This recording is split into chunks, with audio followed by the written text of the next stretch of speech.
Log on, tune in, find out. Another good idea from Cambridge.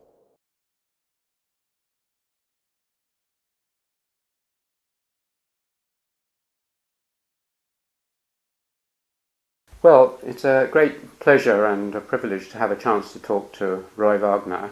Roy, when and where were you born? I was born in Cleveland, Ohio, October 2nd, 1938, the birthday of the Mahatma Gandhi, Wallace Stevens. Can you speak very loudly? The birthday of the Mahatma Gandhi, Yeah.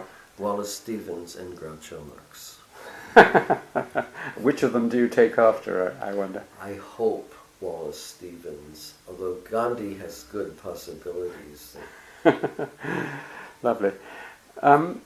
Some people like to go back to at least their grandparents, certainly their parents. Can you tell me something about your ancestry? My ancestry was originated, we are told, in Hamelin, in Lower Saxony, responded to the call of Bela IV of Hungary to repopulate lands depleted by the Mongols. And so they were metal workers living in eastern Carpathians under Hungarian rule until my great-grandfather came to the United States. All of my ancestors, okay? All your ancestors, right, on both sides? Yes. Yeah. And then at what stage did they leave? The people from their community came to Cleveland, Ohio, where I was born. At what time did they come? My great-grandfather came over in 1890. This was a high point of immigration into the United States from Eastern Europe. What was their occupation on the whole? Their occupation was metalworking of one kind or another. It said that my great-grandfather had owned a water-powered iron forge. And then what about your parents? My father was the chief of police of Cleveland, Ohio, and a very tough guy. He's also an intellectual. Was he? Yeah, which is very unusual. I mean, what sort of character, apart from being tough, was he? His profile, he looked just like Dick Tracy, the American comic strip hero, and for most of his career, he was the chief of the detective bureau. So that's what an intellectual cop does. Do you think having a father as an intellectual cop had any influence on your... I'm sure it did. Actually, I don't think my father cared particularly much for anthropology. My mother liked it and encouraged me. She would buy me Kroger textbooks and stuff like that. At what age? Pardon? At what age did she buy you When Kroger? I was in my teens. She'd like to buy me poetry and things like that, I think. She had sort of different idea about things than my father. She liked anthropology very much. She didn't like it very much at all. What did she have a job or? No. She was, what we call a housewife, the kind of woman that existed in America at that time. Still exists in small pockets around the world. Occasionally. But what was her personality apart from encouraging you? She was very, very withdrawn and quiet. I often think of her as being like Kali.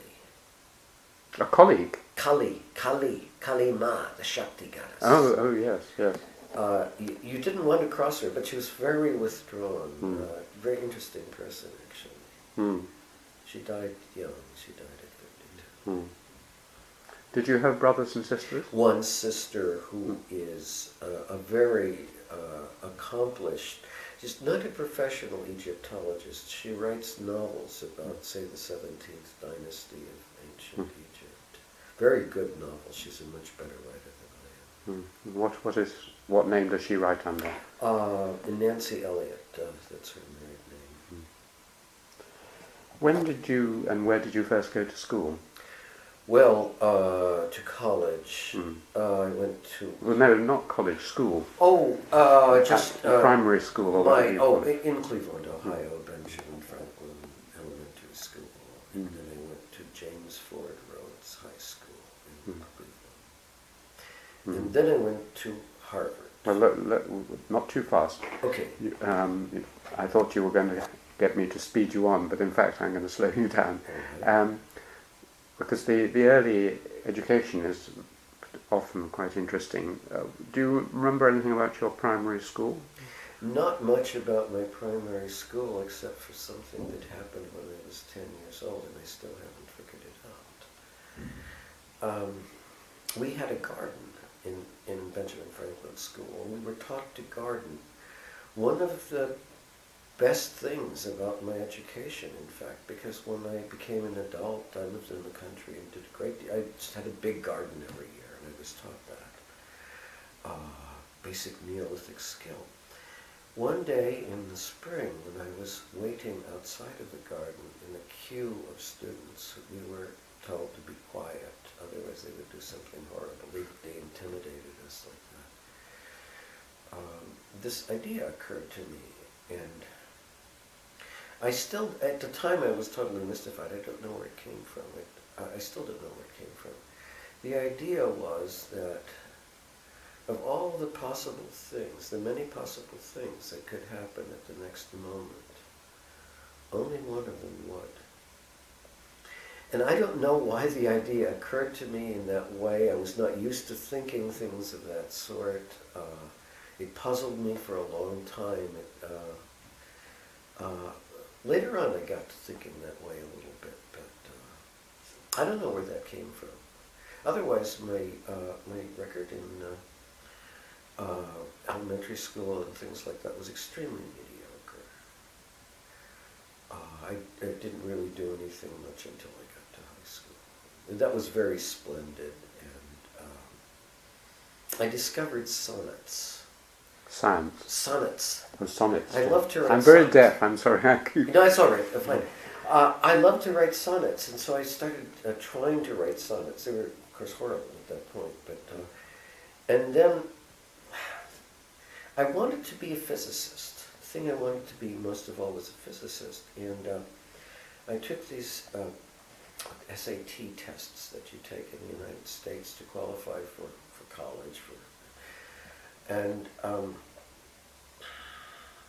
always gotten terrible grades in math.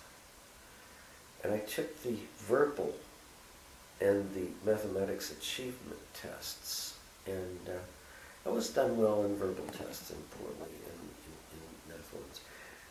And something happened. I don't know what happened, and on a whim I had applied to Caltech, the California Institute of Technology, because they ran the Mount Palomar Observatory, and I thought that might be a nice place to be. I wanted to be an astronomer.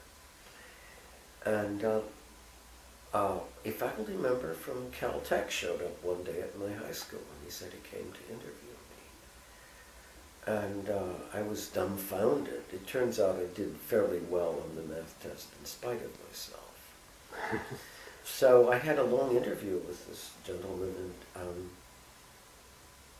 the whole time we talked about sonnets. I was just talking to him about sonnets, theory of the sonnet, and things like that. And he sort of said something. He said, you know, wasn't it astronomy you were interested in or something like that? And I said, well, yeah. And he said, well, that's all right. You see, I'm from the English department at Caltech. So I did not get into Caltech, but my greatest source of pride at that time was almost getting into Caltech. A very, very strange, skewed set of values. Later on in my life, I discovered that it was rather fun to write sonnets. I write lots of them now. I enjoy writing them. I like poetry a great deal. And is poetry, reading poetry also important to you? Yes, that's so right. Which poets? I was very keen on Dylan Thomas at first, and especially when I was in high school, and Rilke. I became like Yeats, became a total Rilke nut.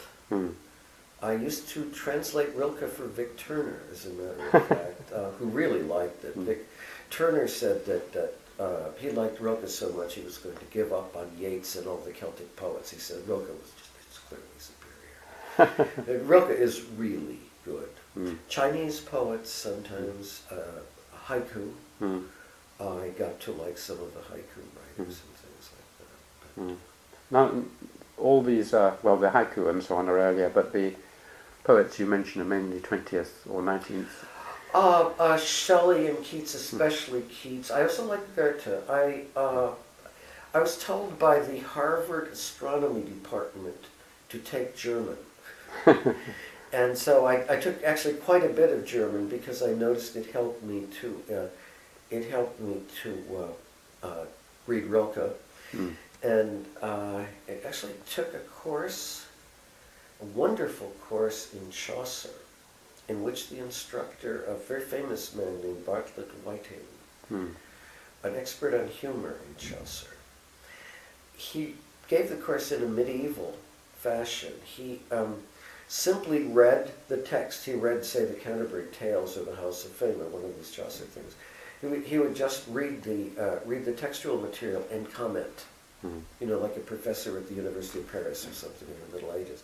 The result was we could understand and speak Middle English, and that was cool. I thought that was like totally neat. Lovely. Let's go back to the school. Were there any teachers at your high school, anyway, who particularly influenced you? Yes, there was. We had Hiram T. Folkman, the incredible Shakespeare teacher. I mean, this guy. How do you spell his name? Folkman. Yeah. Folkman, and a math and science teacher named Oliver Hoffman. These two people were more or less guiding spirits to me. They were in some ways opposite people. They were amazing teachers. Folkman took elaborate pains. He would make you get up and interpret things in Shakespeare. He would make you explain what was being said. I think that this exercise in high school prepared me for, the art of explanation in anthropology. I mean, I'm not talking about theory. I'm talking about explanation. I think explanation is much more important. Don Juan in Castaneda says that an explanation is always an apology. It's always a form of apology. Very well, I suppose it is. It's an apology for not knowing immediately what you're talking about, but you have to detour, right? Make some detours and explain. On the other hand, it's the best way of thinking about anthropology. I think that a lot of the things we would like to conquer with abstractions in anthropology are actually concrete. They're too concrete to actually stand the abstractions of theory, right? So we want a kind of concretivity, concrete experience, pragmatic, concrete experience with things. Okay, this is an object science. Okay, you remind me of it. So rather than and the explanations can be any kind of explanations as long as you communicate this, you see, to the audience. So I prefer to lecture extempore and just be guided by that kind of thing. Now that I think of it, and I've never thought of it this way before, I was prepared for this by my Shakespeare teacher, by Hiram Folkman. Very strange man. What about the physics teacher? Maths? Well, this was at the time the United States was going through a great deal of difficulty with Oppenheimer and the removal of his security clearance. In fact, I'll tell you a story.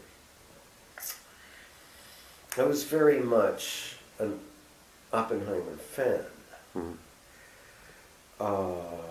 And in fact, later on, got very interested in the case of Oppenheimer. Oppenheimer was a verbal genius. He was a charismatic figure and very gifted in the use of words. I was told that he had in mind as an alternative career going into literature. It just, he happened to have matured at the time that quantum physics was big stuff in Germany. He went to Germany, went to Scotland, went to England, possibly even here, I think. and you know, did his graduate work in physics. It's not that original, but he was fantastically communicative. All right? So many years later, around 1990, I was sitting in my office in Virginia, and the phone rang, and someone was calling from Washington, D.C., and this man explained that he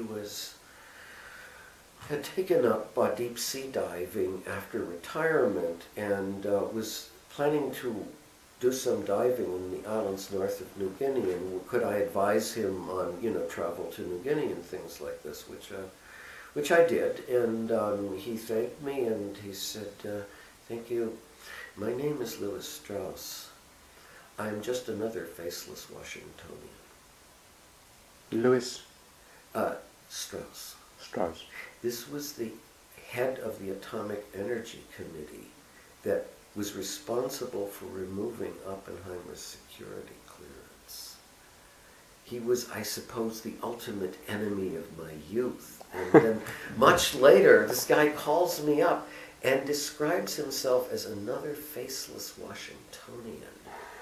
What this means, I found out, was that after Strauss, Louis Strauss had, by very devious means, in fact, using very nasty strategy, he hated Oppenheimer, managed to engineer this coup against Oppenheimer, which basically destroyed Oppenheimer's life. Move your hands down a bit. Thanks. Yes. After he had engineered this coup against Oppenheimer, he never held another government office. Oppenheimer had too many friends. Okay, he just did something too nasty. But this is a kind of a, you know, echo or something like that for me. I just thought it was unusual that should have happened. So the only other thing to ask about school, well, a couple of things. One is, did you have any sort of, apart from sonnets, any external hobbies, music, games, sports? Music, my roommate was an orchestral conductor, and an extremely good one. All I had to do was hang around our suite. And music critics, instrumentalists, experts on particular composers would come by and just have long chats with my roommate and I learned more about classical. This is at high school? At Harvard. I'm talking about yes, you see. I just We're skipped ahead. English school means before university. Yes, and I think rightly so. And my son insists that that's where he got his main education too. We sent him to a very nice progressive school outside of Charlottesville called Tandem. And I quite agree with you, and I think it matters also for me, and I am pleased with your emphasis on that. I'm sorry. So at high school, yes. Did you have any other particular interest, sport or music? Not that I'm aware of. I think I was supposed to be discovering women, and I was slow at it. I think this got on the nerves. Was it co-educational? Yes, it was co-education. It was not a private school, as we say in the States. It was said to be the best public high school, in our sense, in the Cleveland area, and probably was. But Cleveland was a very working class. It was famous for its steel mills, right? So it's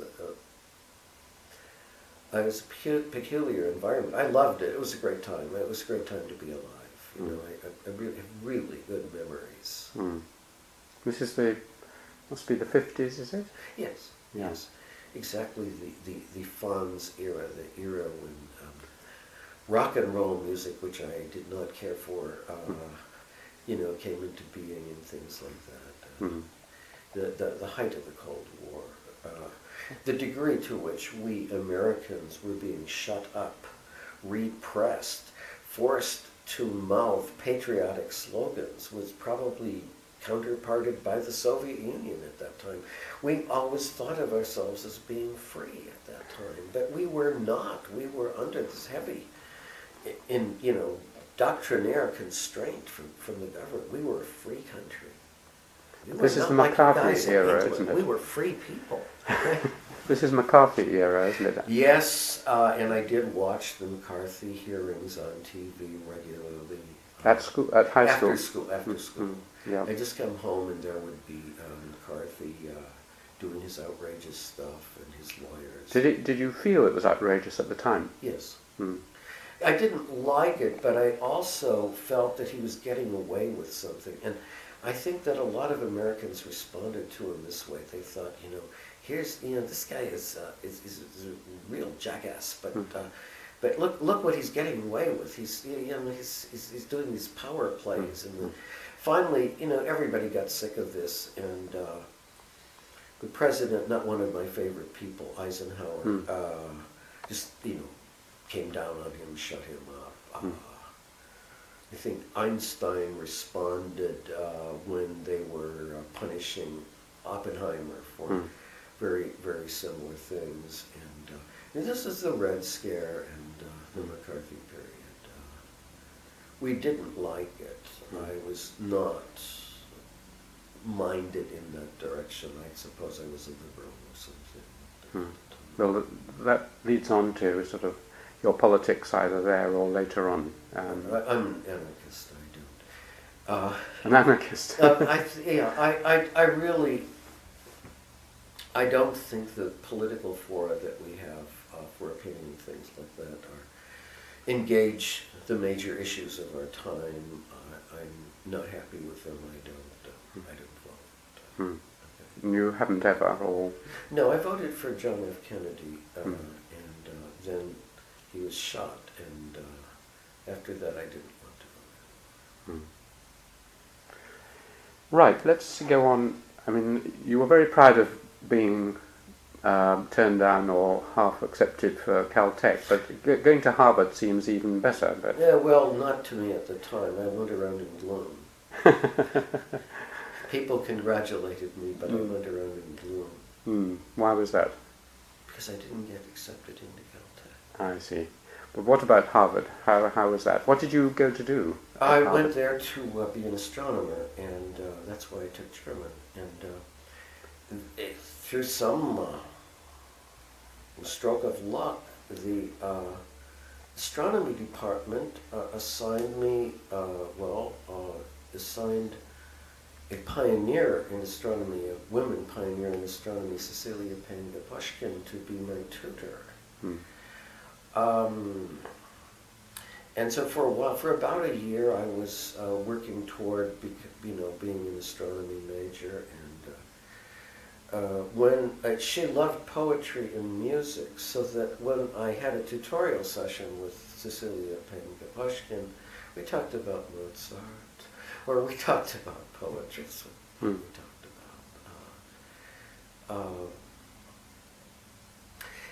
There must be a lot of things like this in life. Much later in my life, when I got divorced, I engaged a famously vicious and beautiful divorce lawyer in the Charlottesville area. Okay, really famous for her vehemence and charm, and she was voted the best dressed woman in Charlottesville, and she drove this white Porsche.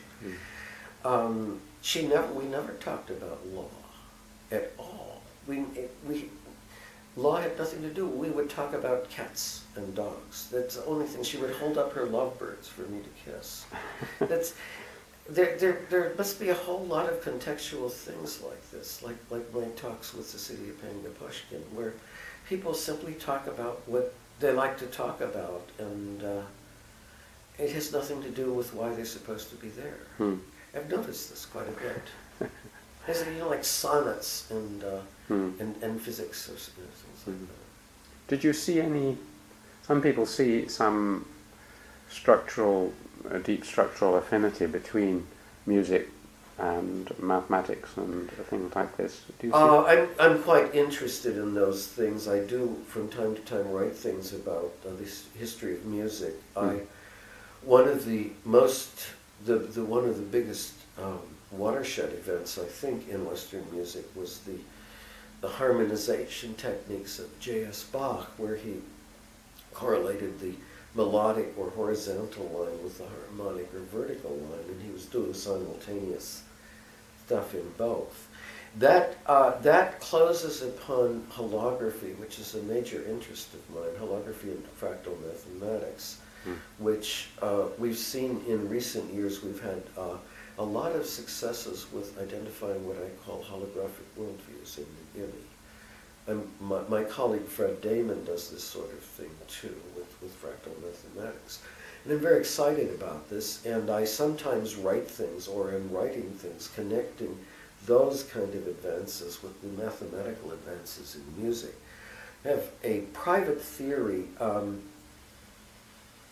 I sort of took up the cudgels for Johann Christian Bach a few years ago, the youngest son of Sebastian Bach, and apparently the favored son of Sebastian Bach, who was called the London Bach, and who was a court composer for Queen Charlotte. This was the George III era, and who was the most famous composer of his day, and we have lately learned the teacher of Mozart, who taught Mozart how to write music the Mozart way. What I think the secret of Christian Bach's music is syncopation. I think by the use of syncopation, he speeded up. He gave music the sense of increased speed or acceleration. Usually it's called the new music. It's the way that in London and in Mannheim, Germany, in about 1750, music suddenly changed and became the classical music of the Mozart, Haydn, Beethoven, and subsequent era. I believe that the watershed event there was syncopation. You know, this is a theory. I don't know who would agree with me, but and I'm interested in that, in a sense, mathematically, or I'm interested in that as a combination of mathematics and aesthetics.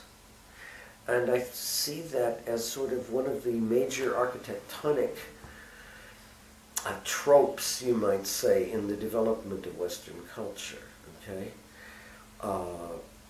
Developing a particularly, I would say, maybe a transcendental, a resonant music, tactile, sonority sense, as opposed to the visual.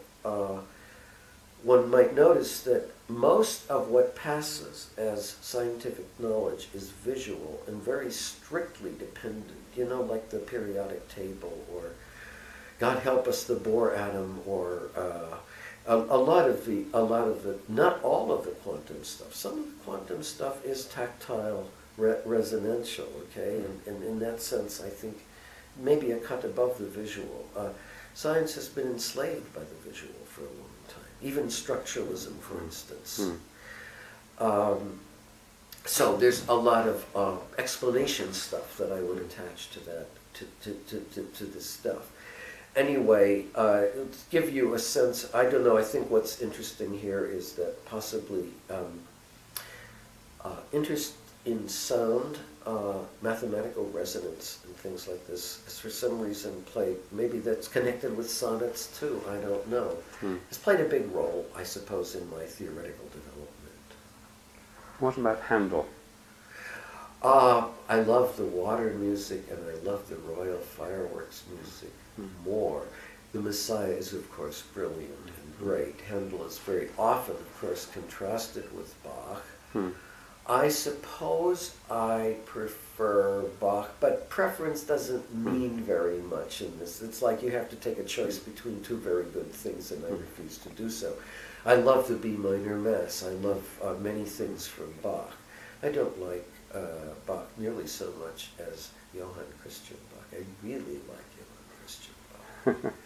And I would like to, well, actually this is quite interesting because the revival, Christian Bach had to wait until the CD for a revival.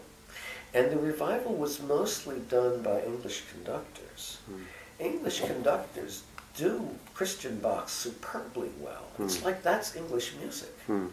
They do it far better than the Germans. The Germans cannot do Christian Bach without making it sound a little sour, like, they wish it was Wagner, but it's not, or something like that. The British stuff is, I'm trying to recall the names of these conductors, but they're tremendously good. The early music people. Well, some of them, who are these people now? The St. Martin's in the Field. Yes. Christopher Hogwood. Yes. And most of them were at Cambridge. Is that so? Okay. Yeah, it's quite possible that the Christian Bach revival was done at Cambridge, as a matter of fact. This has convinced me of a number of things. One of them is that London has played a much greater role in music, in Western music, than most people think. And it's a role that contrasts with Vienna. The successful Viennese composers came to London, like Haydn. Unfortunately, Mozart never made it. Beethoven was subsidized from London, as you may know. But Christian Bach worked here, and he was a great friend of Gainsborough. And they would do concerts by showing Gainsborough's landscapes, which was the art form that Gainsborough preferred.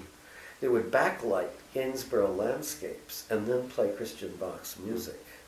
Christian Bach's music has been called more Mozartian than Mozart, and very often it is.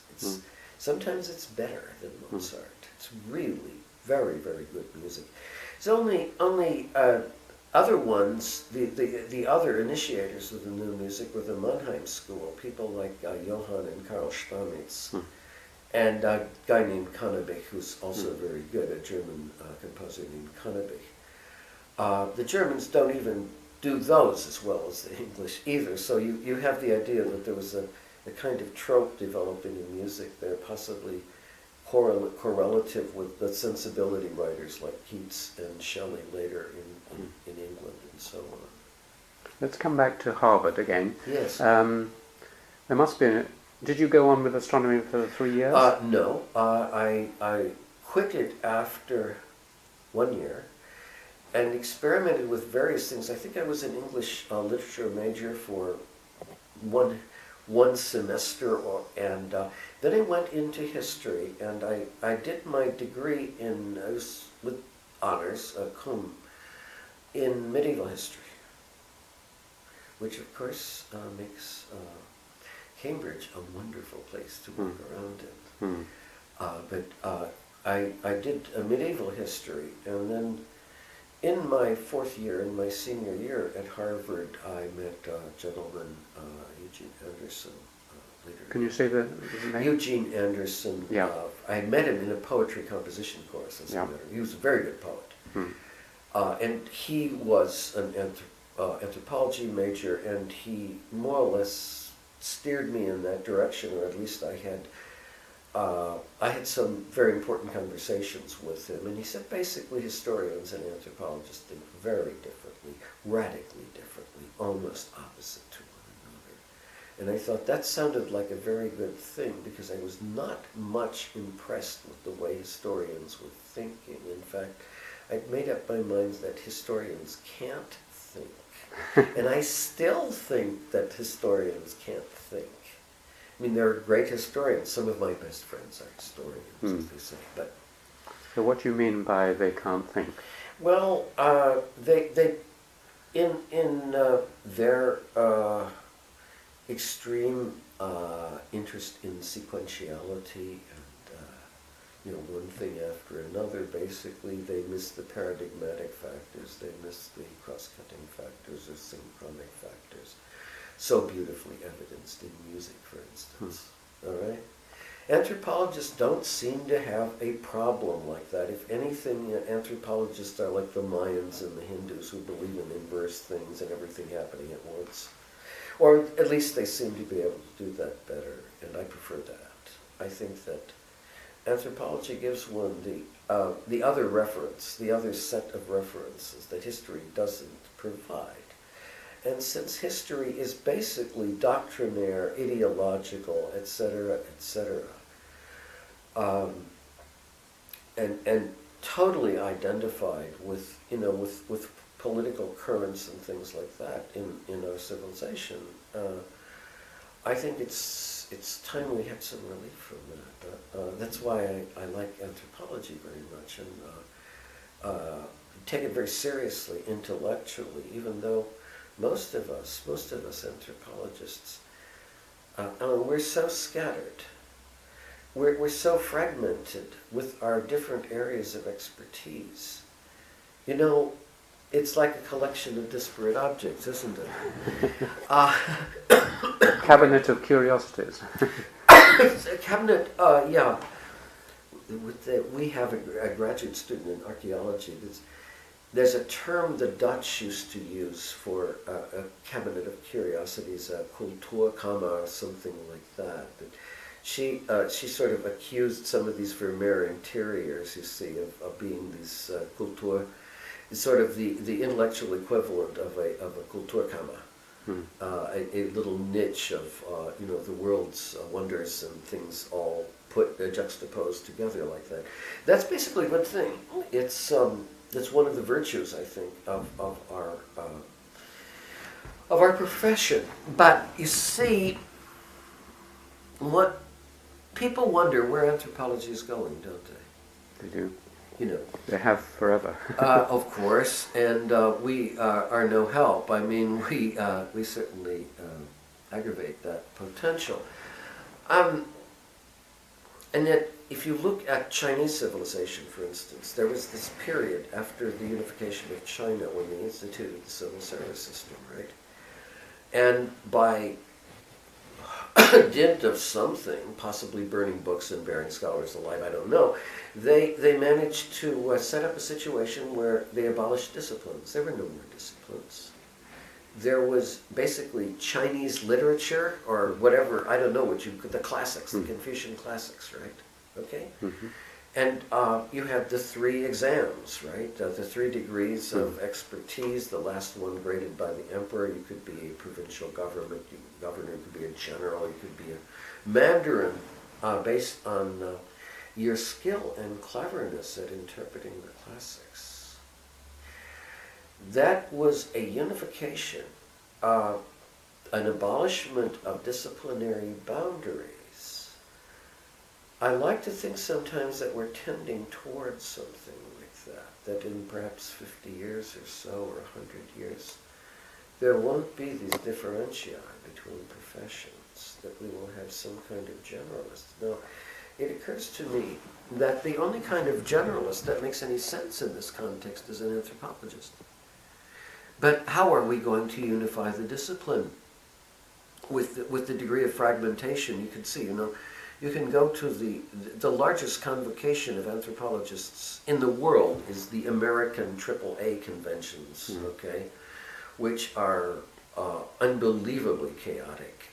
You go into one of these huge hotel lobbies, like in the Washington Hilton or something like that, and there are 5,000 anthropologists, and they're all having their separate, highly motivated, entranced conversations, and nobody loves to hear themselves talk more than anthropologists.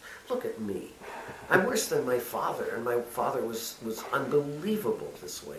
And people listened to him because he told police stories, right? I mean, I just tell, New Guinea stories and stuff like that, and so people are disinclined, and they say, Roy, why don't you take a vacation? Right, why don't you go on a cruise ship or something like that?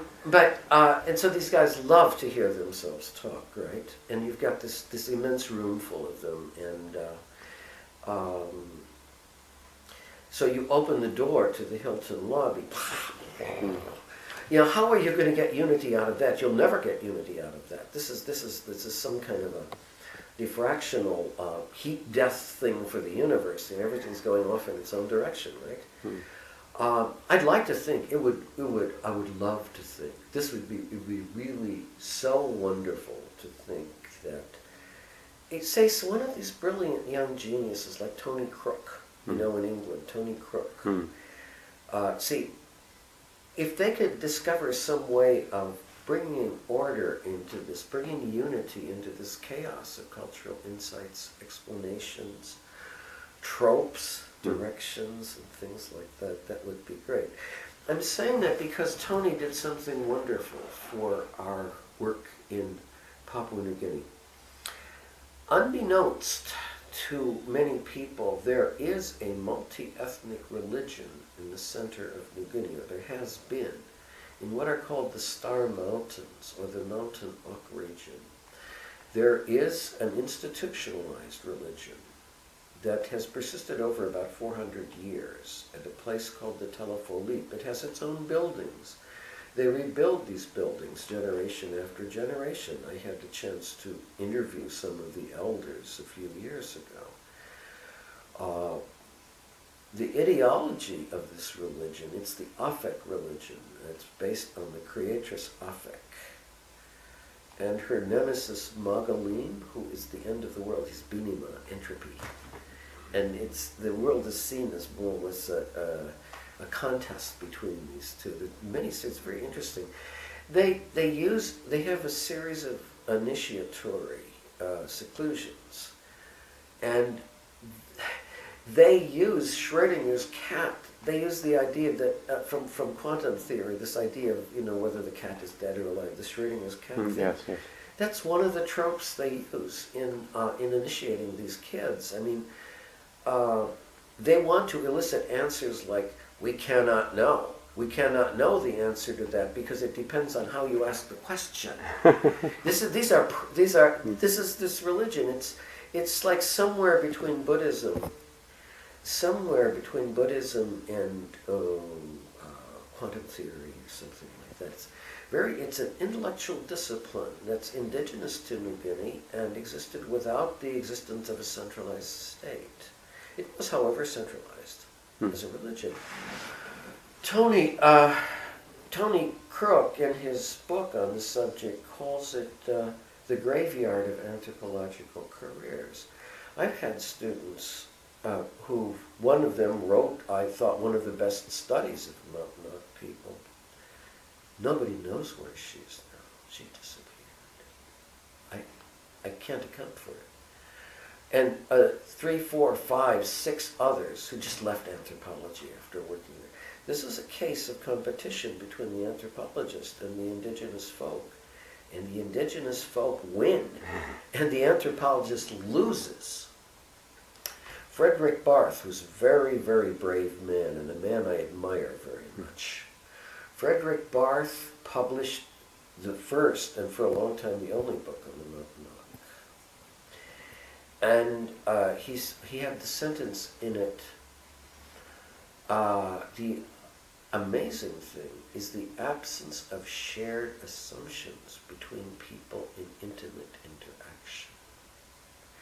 That lost him his job. His wife divorced him. He was almost institutionalized, I was told. When you say that lost him, you mean... That sentence. Really?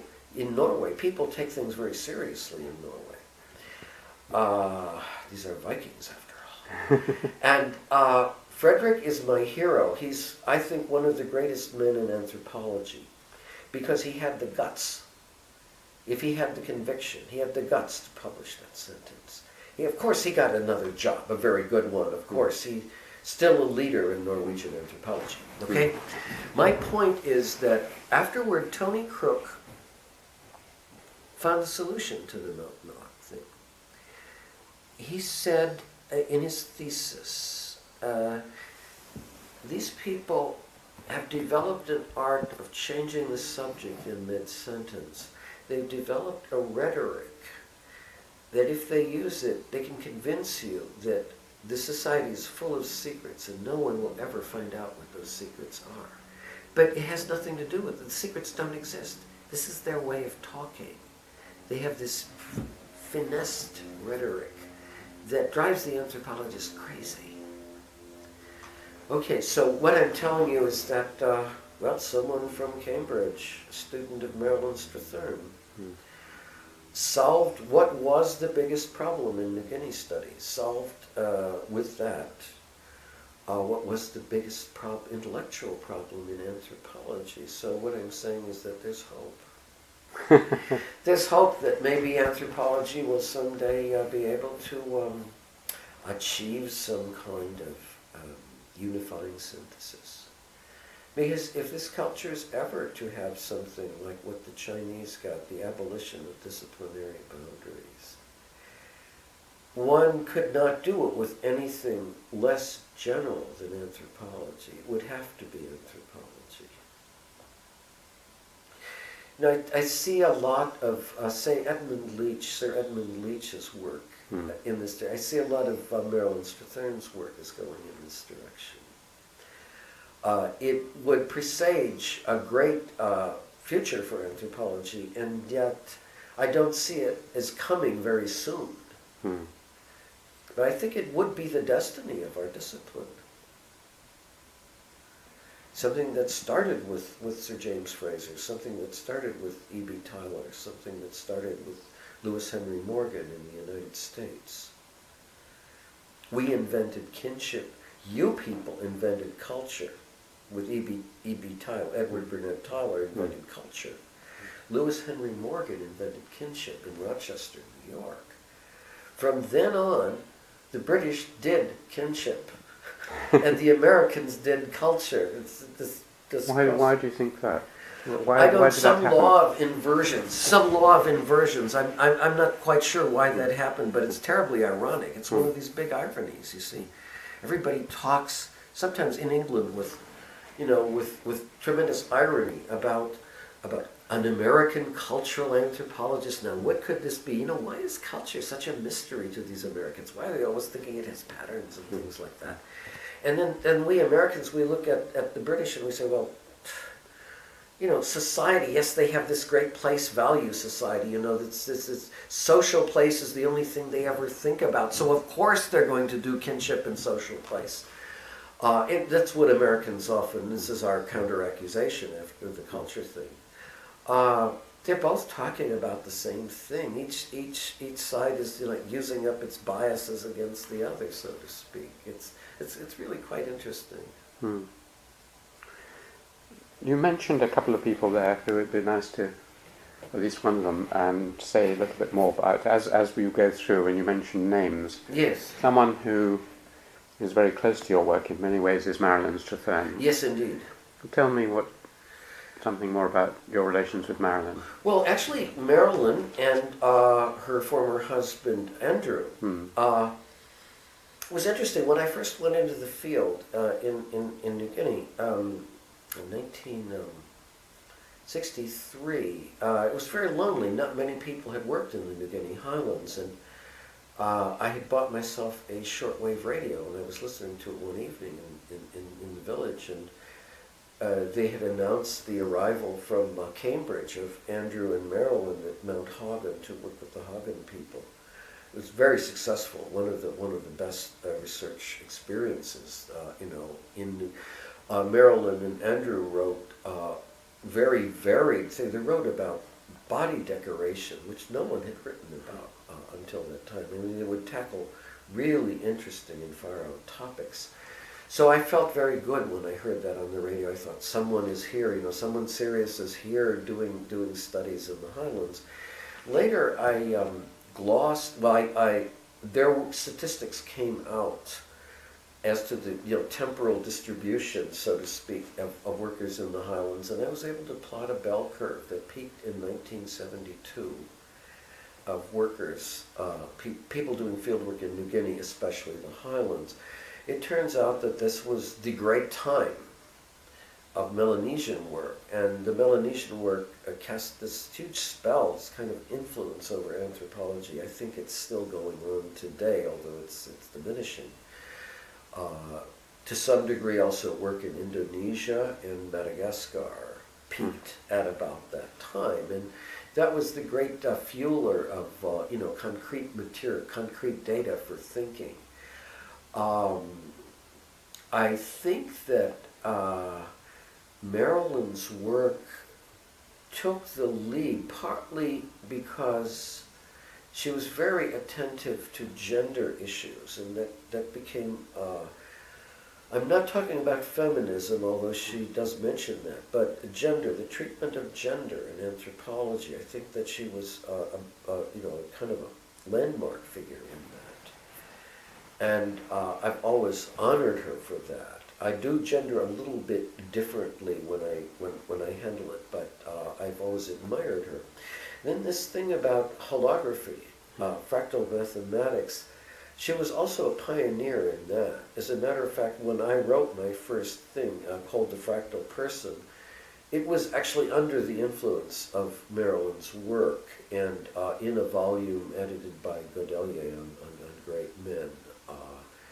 And I mentioned particularly that this study was derivative of Marilyn's work. So I think that Marilyn was, and to some degree perhaps the work of Marshall Solons too in the United States, I think that her work was, diagnostic, emblematic perhaps of the kind of theoretical insights that came out of that sort of investment of research time in aerial investment in Melanesia, Indonesia, and so on.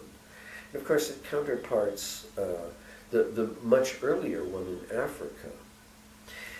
We've had actually a lot of researchers from Virginia working in Africa, but Virginia has a very, very different tradition than, say, the Africanists themselves. Our Africanist was Victor Turner.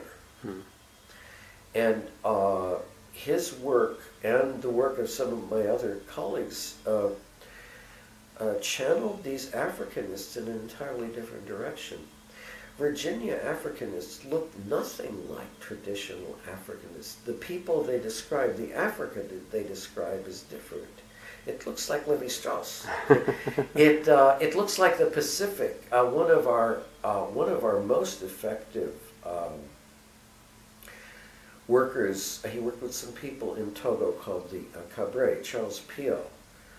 Totally ingenious guy. Incorporated these gender insights from Marilyn Strathern and others, incorporated a number of structural insights and things into his work. And as he put it, kinship among the Cabré is based on feeding people. And if you trace this out and study out the idioms used, it looks like something that comes from Polynesia. It doesn't look like Africa. That's the generic trait or failing or what you will of Virginia Africanists. Our Africa doesn't look like other people's Africa, okay? It doesn't look like Meyer Fortis's Africa or Evans Pritchard's Africa. The newer actually looks strikingly like New Guineans in retrospect. And of course, this is kind of an ironic contrast. But I think Evans Pritchard came like maybe closest to this. But basically, you've got different eras in anthropology, and you've got different problem areas and area problems. For a while there, with Sir Edmund Leach, you had the possibility of something with Burma and Southeast Asia. The political systems of Highland Burma was something I taught very much. Much later, we had a graduate student, herself Chinese, Hai Tsui Ping, who did about 10 months of field work with the Kachin or Jingpo, as they call them, that live in China that no one had researched before. This blew the whistle on the whole Gumsa Gumlao controversy, everything of that sort. Tsui Ping, she came out of the field. I debriefed her. I said, well, what do you have now to say about political systems of Highland Burma?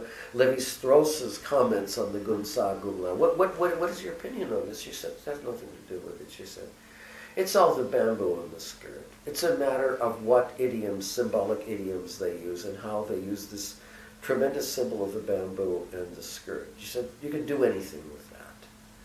And see, that sounds like Tony Crook once again, and this kind of very clever rhetorical art or finesse of creating the illusion of immense secrecy, where no secrecy need exist.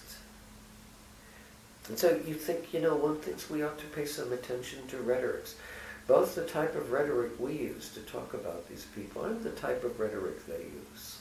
You see what I mean? Again, you mentioned several interesting people there. I mean, what is your... Evans Pritchard was my field examiner, and I've always had a enormous respect for him. Me too. All of the people I've known I've always had an enormous respect for him. The newer, that of course, that is despite Malinowski, despite everyone else, that is the type case monograph that has dominated anthropology. It's brilliant. Yeah. The things written at the end of the newer, these things on Newer's mind is mostly on his compound. Evans Pritchard's, almost disdain for that telescoping lineage system that he talks about and the politics involved with it. There's something very beautiful in that. He's actually achieved a kind of objectivity in a highly and all too subjective discipline. And rather than try to emulate him, what people have done with his newer work, and of course with his other monographs and stuff like that, is, what religions do when they get to be a little bit too cloying and close to themselves. They literalize things. They take these beautiful metaphors through which EP has allowed us to have like a space of thinking about the newer, and then make them, they typecast them, they literalize them, they make them into formulae, which is of course one of the problems with structuralism too. It's one wants to have a bit more freedom of thought with those things, and not think they are constrained really into triangles, although my God, I'm as guilty of triangles as anyone. I just sort of like them. Three is a lucky number, and so on. Mm-hmm. And the other person you mentioned there, who was my great hero in America, Marshall Salins. Yeah, Marshall, yeah. Marshall, you probably know, is the brother of, his brother runs something called Second City in Chicago. This is a political cabaret. The Salins family are into comedy. Now, this is something that's extremely important and powerful. This is the power of humor in anthropology as a humanizing and liberalizing element. Marshall is a master of that. My teacher, David Schneider, was a master of that. David Schneider's best book is called Schneider on Schneider, and consists of like unbelievably droll stories. It's just all humor. David accumulated, and David taught with these humorous stories. He was my major professor. He was the supervisor of my dissertation. He always taught that way. This was David.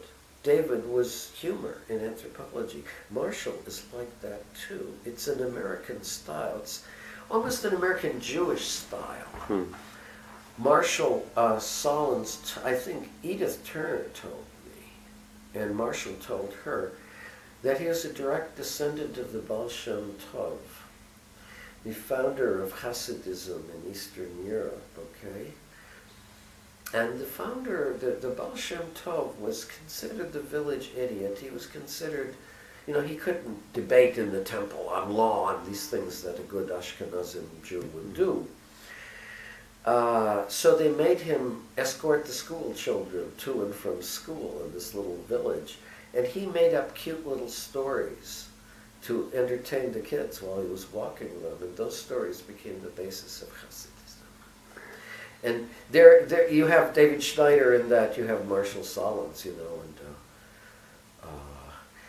and Marshall is, these guys use this humorous technique of storytelling. They use it almost as though they were Hasidim themselves. You see, it gives a very distinctive flavor to American anthropologists, and they have educated a lot of us. They're very important people, and that's a very different kind of tradition than you have in England. I mean, there are people.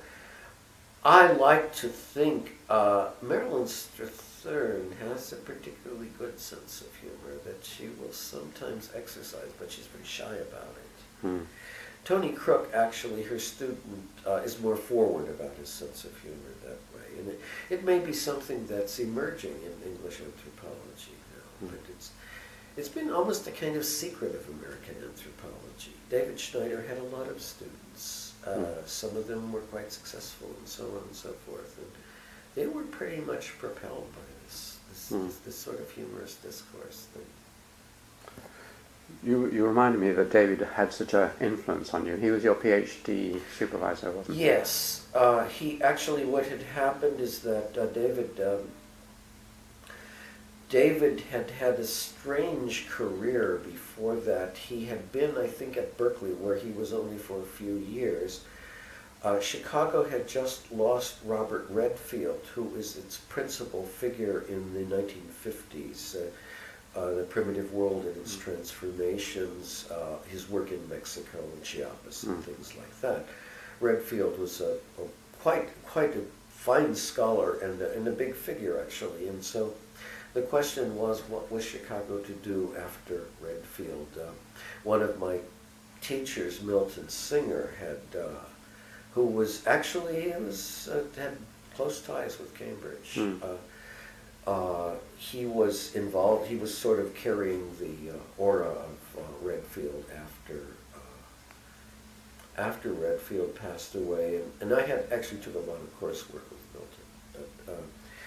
Fred Egan, another one of my teachers, Fred basically raided Berkeley and brought three people, David Schneider, Clifford Geertz, pardon me, Clifford Geertz and Lloyd Fallers, a very staunch Weberian. These people were supposed to be staunch Weberians, and what was that guy now that they were always, okay. Anyway, Talcott Parsons, they were Parsonian anthropologists. Schneider described himself as a parsnip. They were supposed to come to Chicago and teach Parsonianism, okay. I was, I think, present in David Schneider's first lecture class. It was called the Systems class for incoming graduate students, you see, in Chicago. There's a lot of loose humor. There's a great deal of loose humor. We were supposed to read Parsons, and we couldn't get through it. It was this sort of horrendous, we thought, kind of eclectic anthropology that was supposed to put sort of energetics, economics, social interaction together into some kind of a big totality, and one was supposed to deduce the system from it, and they called these courses the systems courses.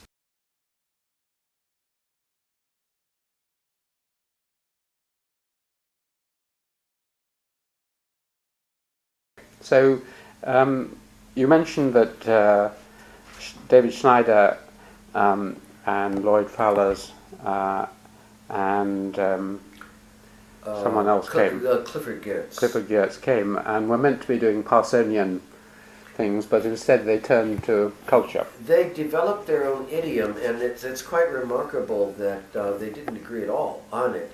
It was called a cultural analysis, like Cliff wrote this thing, religion as a cultural system. Yeah. David wrote cultural accounts of, say, things like American kinship and things like that. It was very, very good work, but the more important thing was that it was a change of emphasis entirely. It was as though the Americans, who since Ruth Benedict had been harping on this issue of culture as a sui generis phenomenon, as a phenomenon that did not need support from studies of kinship or social relationships or social order or history, but could be treated as an independent variable, more or less. That's what these people were trying to forefront. Cliff Geertz was only at Chicago until about 1970. He left for the Institute of Advanced Studies in Princeton, where he had a long and, I think, for him, very successful reign. He didn't produce all that much after a while, and a lot of anthropologists found his writing style problematic but intensely liberating in some ways. So we were talking about a fairly brief time at Chicago during the 1960s when the department turned itself around entirely, had a number of people I haven't mentioned here, such as, for instance, Julian Pitt Rivers. Now, he gave me what I could consider my most valuable course. I admired him. He was an upper-class Englishman who would explain to us in class the rules for upper-class Englishmen. You weren't supposed to be able to give a course in field methods, and yet he gave an astoundingly good one. He wore brilliant ties, which is one of the reasons I do this. I in emulation of him. And of course, he initiated the community studies thing with his wonderful book, People of the Sierra. I audited his course. I took it on a whim, and I didn't know at the time that I would be in Papua New Guinea. A few months later, I got my grant very suddenly and went. And I learned, I think, more that was useful from Julian Pitt Rivers in that course than the other things had to be rethought later. What kinship I learned from Fred Egan, what things I learned from David Schneider were in the end tremendously valuable. But what I learned from Julian Pitt Rivers was practical, immediate. I had otherwise no idea of what it was that anthropologists did when they got to the field. Of course, I had no idea either when I did get to the field, but pardon me, that was a valuable course. That was a fantastically good course. And I became like my colleague George Mentor. Just a total admirer of Pitt Rivers. We also loved the story that he ran off with the wife of the Spanish ambassador. This gives added zip, puts a little bit of Indiana Jones in there. This is charisma. You can really admire people with that. When you talked about this cultural turn, as it's often called, and the way you put it, the shift from Ruth Benedict, yes, sort of reminded me of the title of one of your most famous books, The Invention of Culture. Was that somehow linked? The Invention of Culture was written because I became increasingly angry and annoyed with the type of anthropology that was being done at Northwestern when I was there. And I don't mean Bohannon. Bohannon was a good guy. Bohannon was a guy on my side. The rest of it, I thought was sort of moribund, didn't come up to what they were doing in Chicago. David Schneider was a great admirer of the invention of culture. It was a thing that occurred to me at one point. It took me out of the anthropology I had studied before that. I mean it quite sincerely and seriously as against these so-called constructionists. The postmodern people who are always saying that culture is a construction, referring back to Piaget or something like this whole French thing that came up in the low period of anthropology, this period of spoliation in the 80s, when it bottomed out and the place was full of postmodernists. So tell me the theme of The Invention of Culture, the argument. The argument is that culture is first and foremost invented. It's invented out of whole cloth. It's invented out of nothing, if possible, when you need something like the idea of culture. That the invention of culture belongs to a really important and perhaps universal disposition of human beings to regard part of their area of activity as innate or inherent, or something that they can't change, and then part of it as that domain over which human beings are responsible or have responsibility. But the important thing is the overlap between these two, because in cultural phenomena, so-called, as we call them, human beings do, in fact, do a great many things that they're not supposed to do. They forecast the weather. They tell you what the universe is built like on uncertain evidence. They erode and counteract their own standards for these things. We have the autonomous nervous system, autonomic nervous system, we have the sympathetic nervous system, we have the parasympathetic nervous system. These systems are, they merge with one another. The area of the innate and the area of human responsibility merge with one another. But you've got to be specially qualified in order to do this. You and I have to be professionals. Who can say what this culture is about or that culture is about? You and I have a degree which gives us the authority for certain circumstances, and perhaps for general circumstances, to dictate to the public something we should not be able to say, which is how, they thought in Old England about things, how they think in New Guinea about things in specific places. What's going on here? I think the irony is that human beings really do command in certain ways everything. But they're very, very specious, invidious, strange about how they go about doing it. Human beings do all the things we are not supposed to do. And also the things we're supposed to do. And they do them in strangely contradictory, self-contradictory ways. They're very peculiar animals. So what the invention of culture means is that culture is invented in some way out of working between these two extremes. Like we, the human race, we are the parasympathetic nervous system of the universe. We work between these two. We merge them, we mediate them. I don't like the terms nature and culture, and perhaps this whole thing was invented out of some kind of need to avoid using terms nature and culture. They're a bit crude, I think. And so I prefer these things about the innate or inherent on one hand, and the realm of human responsibilities. We are not supposed to be able to augment or bring about the Eucharist, the partaking of the substance and of the Savior. This is not a thing that human beings ought to do, and indeed they can't. One has to be a priest. One has to be in a certain line of authority to be able to do this.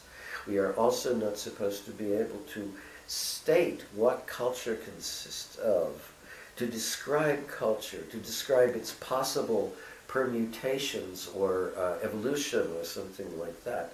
But then when someone is given a degree like yours or mine, then we are allowed, just as the priest is allowed to perform the Eucharist, we are allowed to officiate at some of these things, or at least debate what's going on.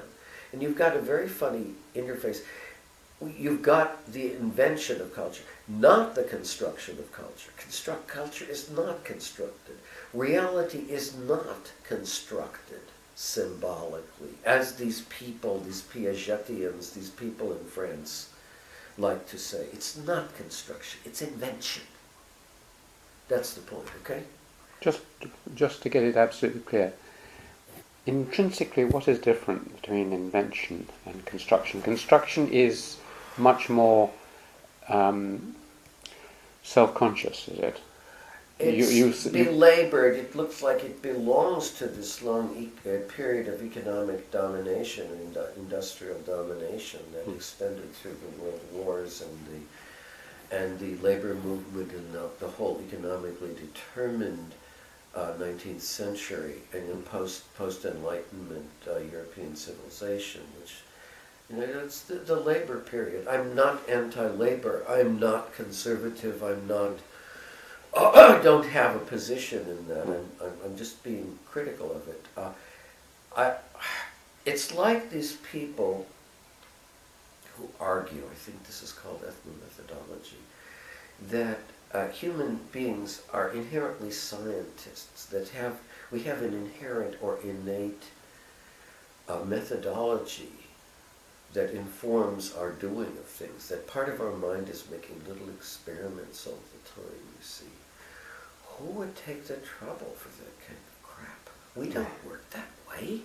We don't construct a lab. It would take you more time to construct, 5 minutes tomorrow morning than to live that 5 minutes tomorrow morning. So that the people who want to interface all sorts of procedures, even if they be heuristic, even if they pretend that they're neuronic things in our constitution that are doing this construction, that is crap.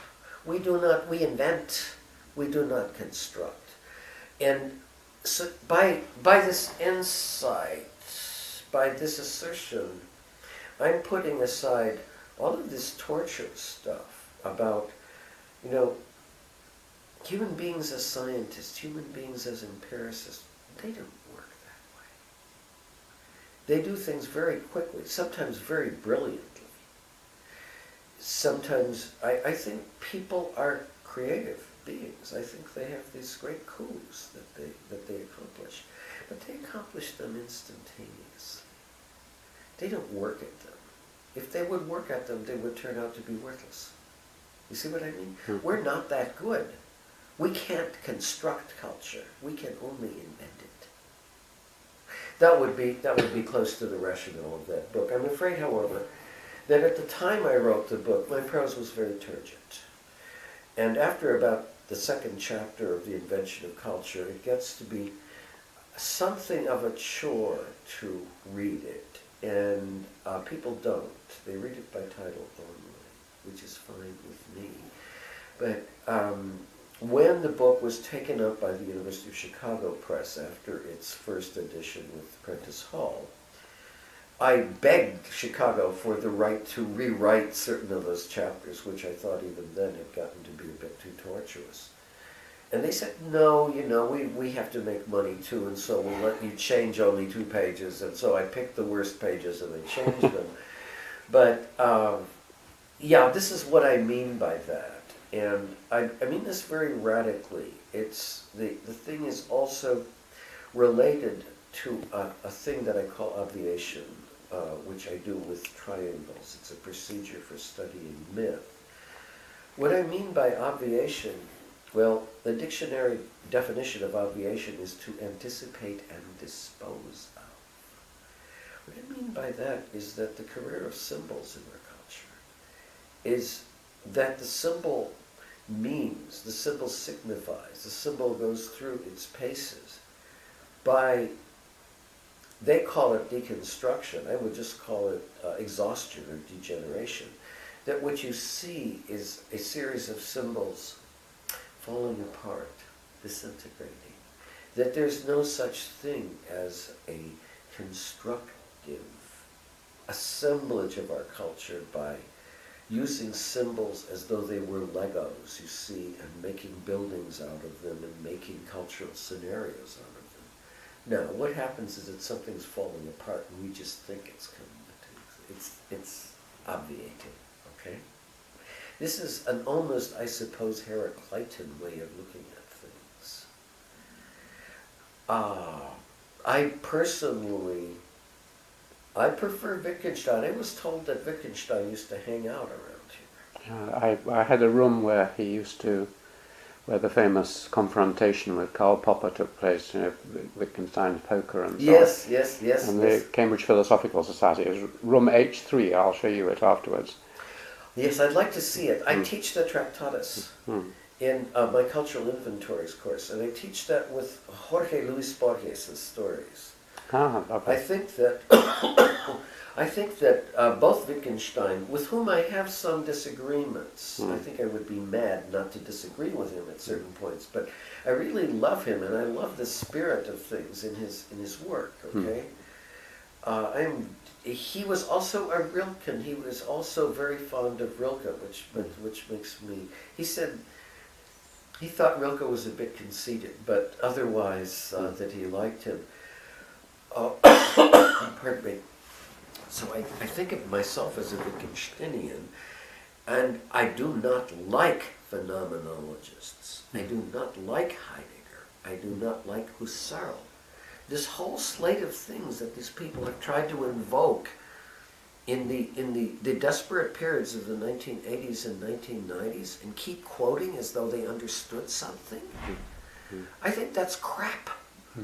I'm a Wittgensteinian. I don't think Wittgenstein would have suffered that kind of thing. Okay, he was a brilliant man. So anyway, And you mentioned Borges. Yes. You're a fan of Borges. Very much. And also Ursula Le Guin, the science fiction author.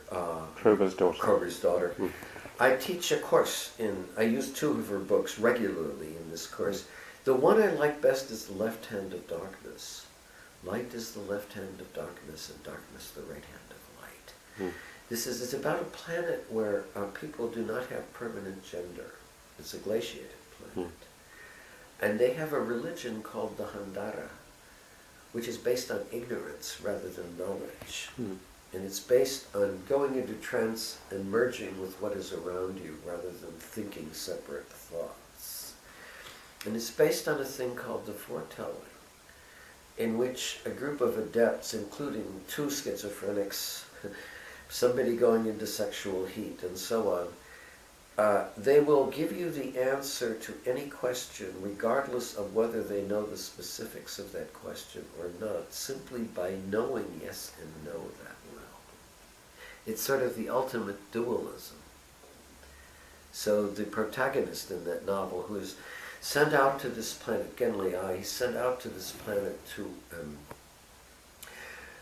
bring it into the acumen of civilized worlds, of sentient worlds. They're all colonized by various types of human beings, okay?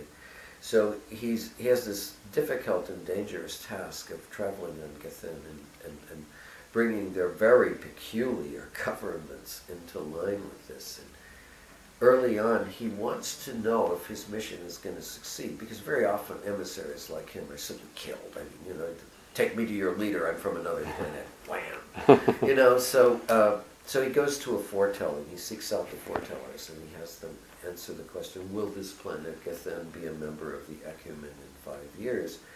And they go into trance, and it takes them days. And there's like hysterical laughter, and these people are. And finally he sees the weaver, the leader of the thing, as a woman in light with a sword, saying, yes, yes, yes, yes, yes, yes, yes. It's a very, very beautiful novel. I think it's the best. It's an anthropological science fiction novel. I think it's the best science fiction novel ever written. I must read it. I've read some of her children's. Yes, she's especially effective with children things. She's worthless as a poet. But that, you must read that, please, for me. I will. Okay? I will. Yep. It's that good. It is really that good. You'll love it. I will. One thing I wanted to... well, just leading on from there, what you said about symbols.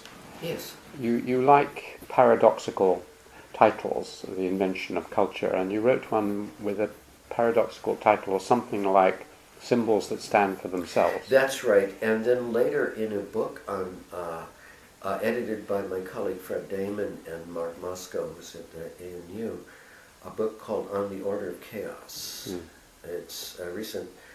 I wrote the afterword, and it was entitled, Order is What Happens When Chaos Loses Its Temper.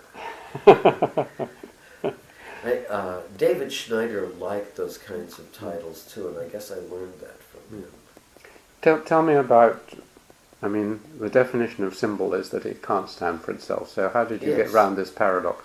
Well, symbols that loop back and do stand for themselves for a brief moment are the kind that obviate. In other words, yes, it's a little bit something like Kant's Ding an sich, or a thing in itself, that referentiality is ultimately necessary for meaning or signification in any case, and a self-referencing thing obviously has no meaning. Yes, that's exactly that's what happens when you complete the obviational loop, or all right, you have a thing that falls by itself, that degenerates, that goes out of being. It completes, the Hegelian triadic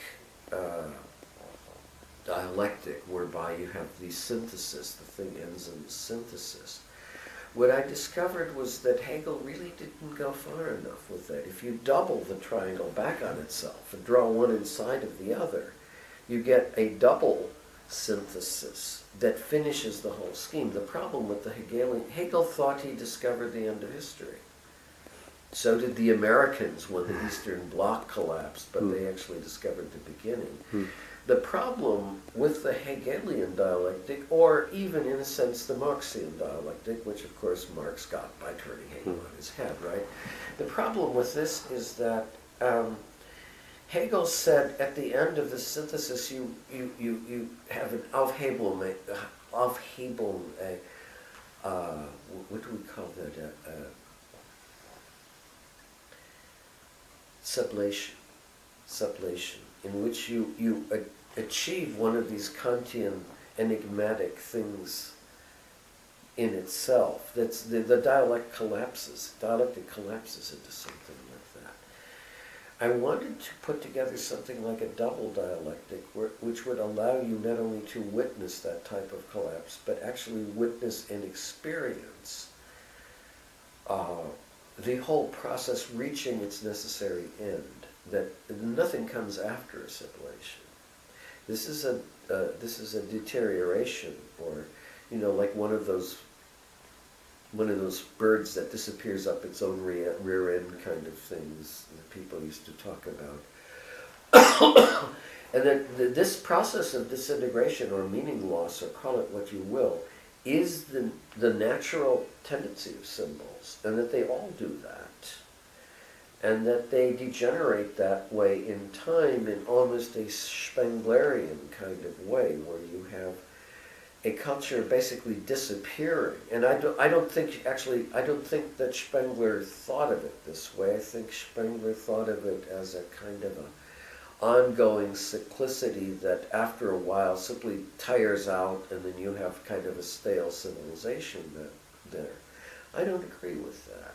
I think that the symbolism of the civilization positively exhausts itself. And yes, you get things afterward, but that we have to face this not as a peculiar cyclical thing that just happens to civilizations, but as a necessary part of the symbolism in the civilization.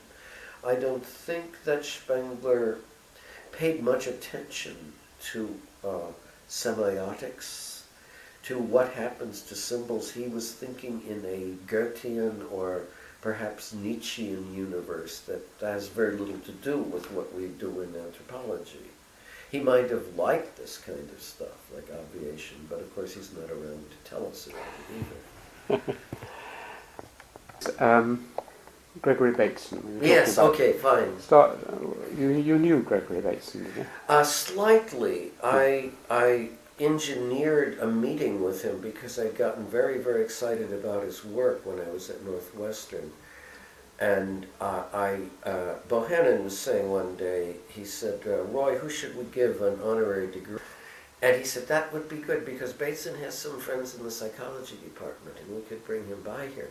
And he did come, and so I had a chance to talk to him, and that was marvelous. Mm. What sort of mind? He had a very original mind, didn't he?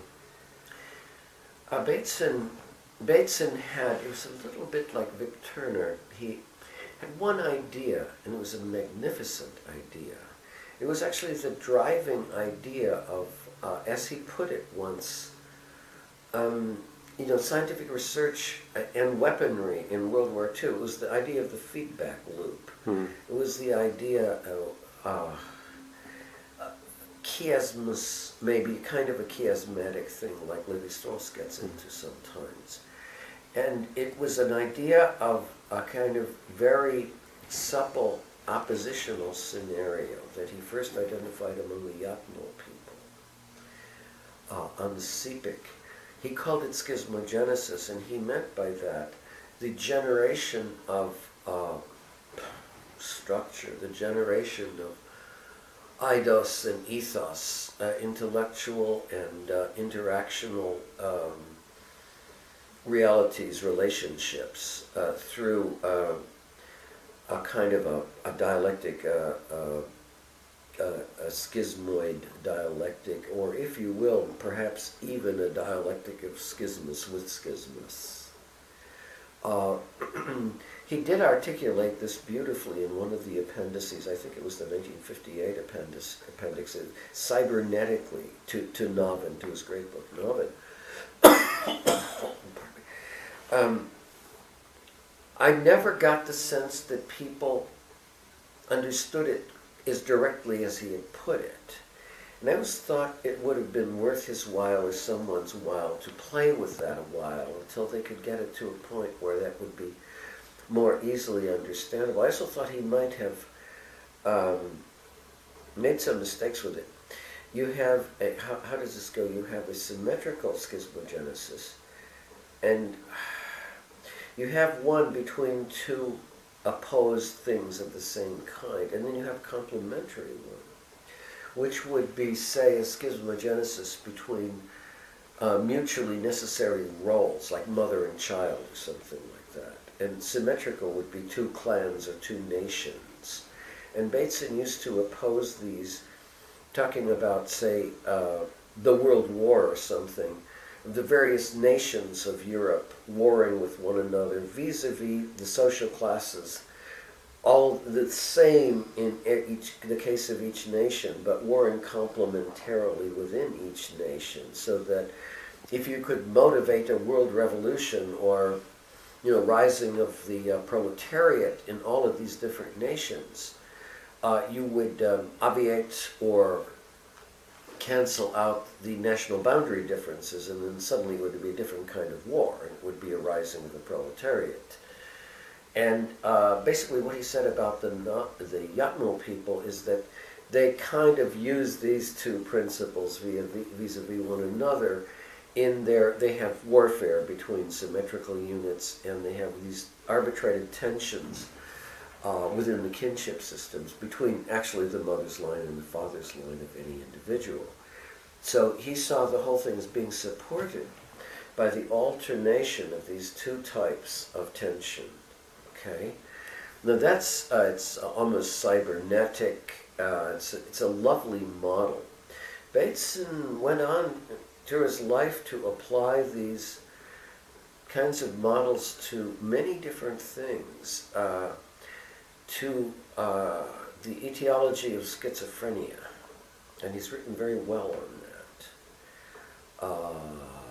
What he called the double bind theory. You see, when you've got both of these tensions working simultaneously in someone, they have to take it another way out, and they go schizophrenic. They talk word salad. They don't communicate.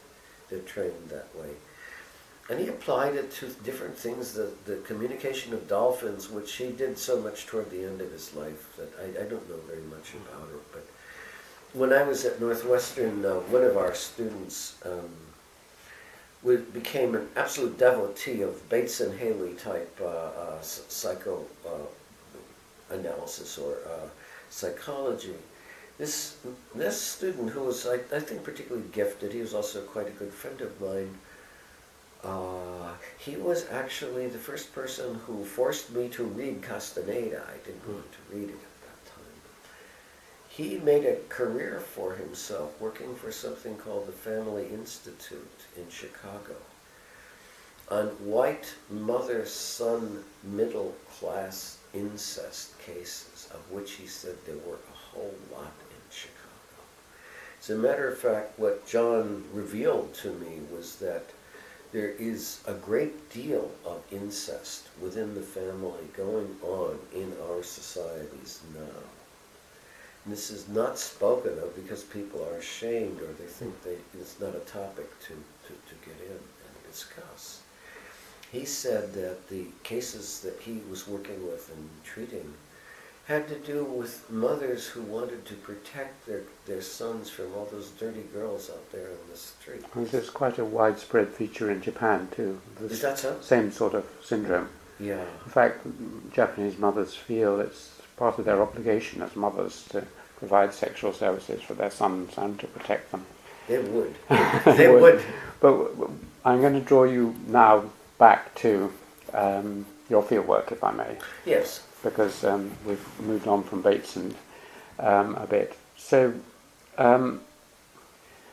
I noticed the pattern. I mean, the 7 books that are cited in one of the lists of your publications, I think 4 are fieldwork and 3 are theoretical. Yes, that And would be about right. You talked a little bit about your first arrival in the field, but it would be very nice to take you back to that. Yes. And why you chose that area. It was chosen for me. And what was important about the fieldwork, okay? It's a huge topic. It's hard to think about right now. Basically, the University of Washington, which at that time in Seattle, the University of Washington had sort of an open competition among graduate students in the United States. They had something called the New Guinea Native Religions Project. They were the only university with a viable, together New Guinea Studies program. And of course, work in the highlands in New Guinea, or I was not really in the highlands, was quite new, and it was a frontier. It was judged to be a frontier area. They had already sent several people out. I think Lou Langness was one of them, and had good results with this. I simply wrote them a letter. You had to write a letter, like a contest, saying what you would do, and I don't remember what I wrote, what you would do. What you would do if, vis-a-vis, collecting, doing something about religion, trying to understand the religion. And after a number of months, they had selected somebody else first, but he was not suitable for some reason. And so they opened the contest again. This is like name our soap or one of these American things. And I was sleeping late. It was May 7th. I was sleeping late in my room in International House, and I was having a dream. I had planned to work with Australian Aborigines if I did not win this contest and get to go to New Guinea. Sleeping in my room, it was sort of, the sun was up already, and I was sleeping. I had a dream that I was getting into an airliner, and it was understood this was going to Australia for my field work in Australia. The airliner took off, and in mid-flight, it turned into a single-engine Cessna, and I was sitting next to the pilot, and the pilot was making a landing approach at a grass airstrip with banana trees along the sides and blue mountains in the distance. And I got a shock, and I said, this is not Australia, this is New Guinea. At that, I woke up because my room was being buzzed. That was the telegram announcing my grant to go to New Guinea. About 4 or 5 months later, I was in that Cessna, landing at the strip with the banana. I saw the whole thing entire in advance. The interesting thing about that was that the people who sent me there didn't know they were going to send me there at that point. So it's very dramatic. Mm-hmm. I was very confused. I was totally bewildered. I'd never been to another country before in my life. I had sort of a bad start. I got sick, trying to live on a native diet. I just ate too many sweet potatoes. I got sort of a terrible thing in my stomach, and a Czech researcher who was passing through sent me some medicine from Portland. It was very, very complicated. Eventually I got set in. And I would say that in my life in the village, that about a year and a few months that I lived there that first time, that was the nicest time of my life. It was extraordinary. I had no conveniences. Wonderful rapport with these folks in Darabee are known as extremely friendly people. They'd only been contacted or pacified for between 2 and 3 years at that point. You couldn't get anything out of them. They wouldn't tell you anything. But, it was kind of nice living with them and getting to know them and stuff like that. It was a totally remarkable experience. I never guessed that you could have an experience like that. And it was like rebirth, because you see, my mother died. She passed away just before I left. And so I needed to get away. It was, I don't know,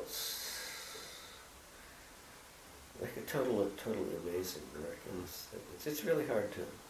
I know the feeling. How many times have you been? Well, not too many times. After my initial field work, and after I wrote my dissertation at Chicago, I got a job at Southern Illinois for only a few years, and I met a woman there who I married, and then she came with me back for another, I suppose, 10 or 11 months at Karamui. That was a much better time because I knew what to ask then. The Darby had this ritual that I just missed attending the first time, the habu, which turned out to be extremely important, and I was able to not only attend it, photograph it, but participated in it the second time, and that actually was the experience that set up my second book, Habu, so much better than my dissertation. That was a good book. One of the few anthropological monographs that has been used as a basis for a science fiction story by Larry Niven and James Barnes. The book is called Dream Park. It's about the Darby. It's acknowledging about my monograph. Not a terribly good science fiction story, but Larry Niven is one of my favorite authors, so it made me happy. And then you went, subsequently have you been, or? Yes, I returned in the year 2000 to Karamui. A lot of things happened, Alan. While I was there the second time, I got word that the colonial government, which was about to leave New Guinea, had secretly been buying up a lot of land. To resettle 5,000 Chimbus at Karamui. Chimbus are very aggressive people, and they had, really sort of manipulated the Darby in the past. And so I took political action. I wrote kind of an expose about ethnocide in an Australian political journal. That amounted to very little other than the Governor General or whoever it was having press conferences against me in Port Moresby. It was not to my. It was not advisable to go back at that point. They probably would have shot me, actually. But a correspondent named Ian Hicks from the Sydney Morning Herald picked it up. And this was at a time when Australia had a Labour government. And Hicks wrote an expose on the government's attempt. The Australian Parliament or government informed the colonial government that there would be no resettlement at Karamui. So, we won. We won. For once, we won. And since then, the independent government has been very resistant to the idea. A Darby politician picked this up and kind of campaigned in their parliament for it after this. So and after that, between that early time and the year 2000, the Darby increased in population fourfold. So there are now 20,000 of them. So it's very, proof against this kind of incursion, I think. I feel very proud of that. That's the reason why I did not go back to Karamui for a long time. But when I did go back, it was very wonderful. I also discovered things that I would never have guessed existed there when I went back. It was a totally successful operation. The other thing that, one of the other things I wanted to ask you about was you went there to study religion, as you said, and yes. We were discussing heaven and God earlier. Yes. Where to start on God, but anything you'd like to say about God and Sure. I was have brought a up cup as of tea an if you atheist. like. My father was sort of a second generation American. His parents had come from the old country. They were Marxists. They were vindictive Marxists, like a lot of immigrants from Eastern Europe. They look at America, they see it as a shallow place, they see it as, a place where people are cheated out of things a great deal. And So their Marxism comes to the fore. So my father was a very hardworking, very Americanist. He was reacting against his parents as well, you see. Person, and very atheistic, very rationalist, extremely rationalist guy, okay? And that would have been enough to trigger some sort of religion, I suppose, off in me, but it didn't. I identified with this. So I didn't even begin to think about serious things in religion until much later in my life. And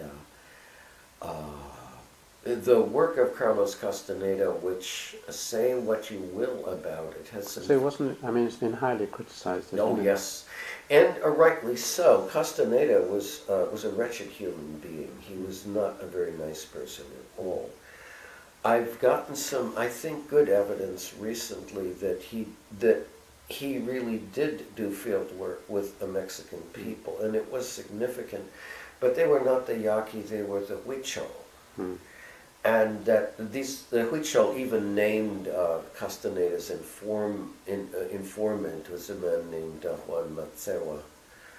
And the Huichol are probably capable of a whole lot more epistemological and spiritual profundity than the Yaqui anyway. The Yaqui aren't great that way. But no, the core, some of Castaneda's books, like his third and fourth book, are incredible. They are probably linked to things that were going on in the Mesoamerican civilizations. And in some ways they beggar Western philosophical thinking. I say that advisedly. Okay? It's really cool stuff. I've just been working for years trying to explain that, to bring that out. Clearly, it's my most successful course. There are now thousands of people who have gone through my Castaneda course. Okay. Many of them better than I am. Okay? So it's a big thing with me. God, all right, I came into this thing when I was writing this book called An Anthropology of the Subject, with the notion of bats. In many ways, there's a lot of stuff to be said about bats, and in some way I got some very good insights by a Scottish anthropologist named McKnight. David. Yes. That stuff was superb. He worked with the Wicmuncan on bats. Well, the Darabi are on the other side of those bats' migration routes. So they fly over the Arafura Sea and they come up the main rivers of New Guinea, like the Purari. And they're all pregnant females when they come up. The males have scattered, and all you see are these immense flocks of pregnant females at Karamui. And the Darabi have no end of anthropomorphism that they visit on these bats. They say they build dwellings for themselves, and that may possibly be true, but I've never seen one. The original students of these fruit bats, some biologists from Harvard, found only sort of parturient females in flocks and concluded that these were creatures that did not have males. They were originating creatures. Someone then added that Carl Linnaeus had classified bats as primates. I'm told that this is almost certainly true by the DNA, that they are primates, not insectivores, whatever that means. Yeah. Well, the Darabi say that fruit bats are exactly what human beings would be if they did not have gender. The Darabi story about them is about some woman who created male genitalia for her husband, and she came from the place where these bats originate. I mean, where they stop their migration flight and give birth. And so that, from the Darabi standpoint, human beings are fruit bats that are gendered. All right. The Wicmuncan on the other side of the spectrum, they see the male part of it. And they see the bats as basic to their initiation of their youth in making them male, like the decisive male element. So the original article I wrote on this is called What is Male in Australia, Female in New Guinea, and Frequently Hangs by Its Toes. Anyway, this led to a whole lot of interesting conclusions about bats and human beings being inside-out versions of one another. Bats bounce their voices off of things to navigate, and we do the inverse. We bounce our voices off of our innards to create words. Okay. So you've got like two opposite types of being, both primates, kind of a dialectic that way. God comes into the picture because God is actually like a bat at a cocktail party. You have to imagine them, it says in the book, I guess it's him, you have to imagine this bat god that's holding a martini and standing there listening. And there's this conversation going on. And people are talking about things. And the bat will come and acutely listen. In fact, listen even better than Jack Goody. Like really listen. The bat is there with this martini listening, right? You have to imagine him human size. Now he's not listening to the drift of what you're saying. He doesn't give a damn about that. He's listening for himself, which is all that the bats ever do. They listen for themselves when they're bouncing their voice off of rocks and trees and things like that. So the bat, and what this god bat is listening for is it's trying to, by echolocation, gauge what it is. Because God, having created the universe and being more or less one with its creation, its problem is it cannot separate itself from the universe. Yes, it is all the things we've said. It is omnipotent, it is omniscient, perhaps omniscient in everything but one thing, that it cannot know itself from other things. So it's listening to what we say about it or about everything else for itself, to somehow demarcate itself against all the information that's out there, okay? It wants to be a god. It's not yet a god. God can only be a god when God is distinct enough from other things that it's not just another pantheistic invention. You see? I mean, this is almost a Heraclitan idea. It's this Heraclitan thing, we live the gods' deaths and they live ours. It's sort of like that. So that's the kind of God I believe in. I mean, and I really do believe in it. It's like this character Q in Star Trek The Next Generation. Q comes from the Q continuum. He is, to all intents and purposes, omniscient and omnipotent and likes to play silly games with the Enterprise crew, right? Played by an extraordinarily good actor named John Delancey. The question arises of why Q should want to be a member of the Enterprise crew or bother these people or do anything like that. And the answer is that he has these incredible powers. He can literally do anything he wants, but he can't appreciate his powers. And if you have those powers and can't appreciate them, you might just as well not have them. So he likes to dazzle the Enterprise crew and do crazy things to them, just to get oohs and ahs so he can feel better about himself. And he was sort of the origin of my bat god hypothesis about the universe. It's probably different than this, Alan, you see. It's probably, this is just another one of my ethnographically inspired ideas, theologies and things like that. It's probably more Borgesian, and it's probably that, yes, you will die someday. We will all die someday, of course. We will meet God.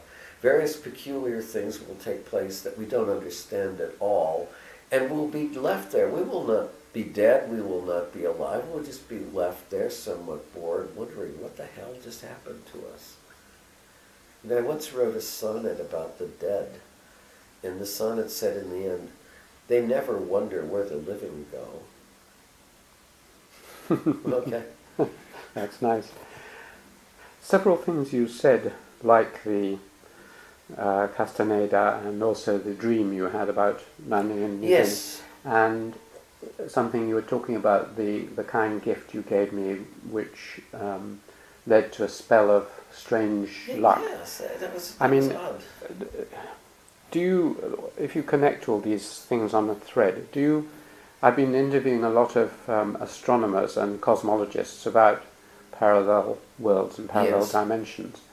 And it's quite clear that the kind of simple beliefs that many people have in religion are much less far-fetched than the ideas in the 11th dimension or parallel universes.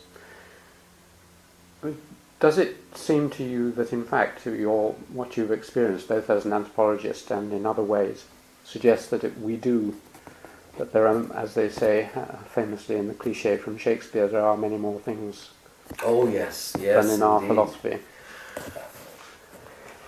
Well, I can reply to you very simply, and this is based on one of the lectures, one of the approaches in the Castaneda course. I could also give that lecture to you though, if you like. At the basis of our duality, there are two selves. There are two parts of ourself. There is the anticipatory self and the recollective self. The recollective self is all you call a mind or a memory. It is entirely recollective. It's incapable of acting. It only thinks it's acting. It doesn't act. It goes backwards in time. It recollects, as Don Juan says. That's the part that we think with and remember with. The anticipatory self is always gone by the time you think of it. It's there and gone. It throws itself blindly into a space it never sees.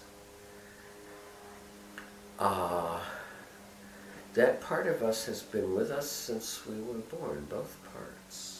They just develop, the recollective part develops since birth because it gets more to recollect. The other part is the part of you that was never born and will never die. It's impervious to any of the orders that the recollective self can think up. It just doesn't belong to them. It's not in the same ballpark. One of these parts of the self claims the whole of us for itself. So that the recollective part, by thinking and thinking about itself thinking, and thinking that it's acting without even acting at all. The other part by acting as though it were thinking, but only acting, but being perfectly accurate like a ballet dancer, and always coming down where it needs to come down, even though there's no earthly reason for it to do so. But then reasons don't belong in its domain, so it just keeps, each one of them thinks it is you, and the anticipatory self is the one that dreams. It walks in your dreams at night. And the recollective one is the one that, mine is talking to yours right now, okay? It likes to boast about things, it likes to plan nice things like walks and whatever, but it never does them, it just talks about them and thinks about them. Now, the totality of these things is called the totality of the self. If you can engineer it in such a way, sometime in your life, perhaps later in your life, perhaps by the end of your life, that you can claim the totality of the self, these two parts of you will be so much a part of each other that they will be indistinguishable from one another. And when that happens, if death does happen to you, you won't notice it. You'll still be alive. In fact, death makes no difference in that case. Now, I have no certainty that that kind of state can be achieved. I'm rather certain that Carlos Castaneda never achieved it. But that's what these people are dealing with. That's what they're talking about. Don Juan would guarantee that when we die, there's a part of us that will live on, and was always here, and was here before we were born. You don't remember it because the memory is part of the recollective self, which has to do with our incarnation at this particular point. That's how the Castanedas would look at that particular detail. Okay?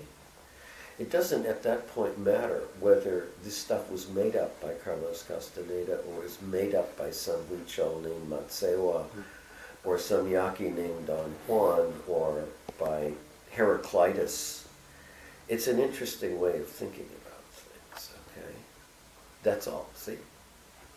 I think at that point, shall we end there? Yes, let's do that. And thank you very much indeed. My pleasure.